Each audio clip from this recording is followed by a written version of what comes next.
At kabilang po ang Pilipinas sa mga nag-issue ng tsunami warning dahil sa paglindol sa Russia. Bagaman binawi na yan ang PHIVOLCS bago mag-alas 5 ng hapon at walang naging pinsala. Sakaling mangyari sa Pilipinas ang ganyang kalakas na lindol sa dagat, gaano katagal naman meron para lumikas bago tumama ang mga tsunami?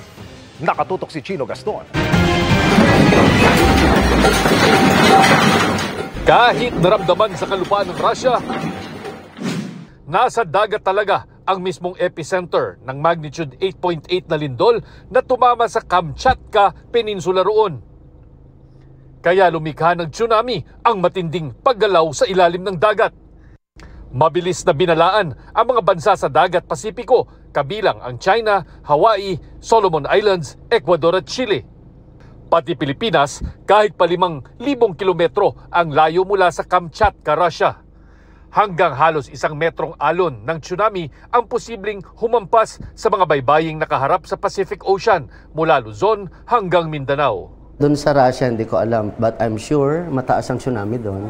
But it travels for more than 6 hours or at least 6 hours. So habang may tinatamaan ng mga island siya na liit.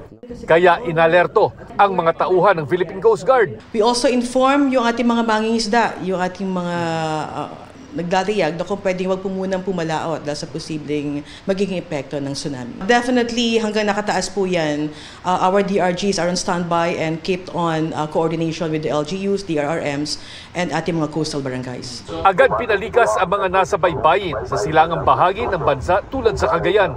Nagsuspinde rin ng klase ang ilang LGU at pinalayo ang mga turista sa mga baybayin sa abiso ng Department of Tourism.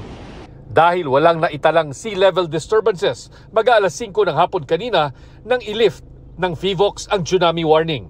Pero ano nga ba ang magiging epekto kung mangyari ang 8.7 magnitude na lindol sa dagat ng Pilipinas? Ayon sa PHIVOLCS, ang Philippine Trench lang na nasa eastern seaboard ng Visayas at Mindanao ang pwedeng magdulot ng ganitong kalakas na lindol na mauuwi sa tsunami. Oras na mangyari ito, may 2 hanggang 15 minuto lang para palikasin ang mga nasa baybayin sa silangang bahagi ng bansa bago tumama ang tsunami. In the Philippines po kasi, pag nandito lang nangyari sa bakuran natin o within Philippines, it takes only 2 minutes.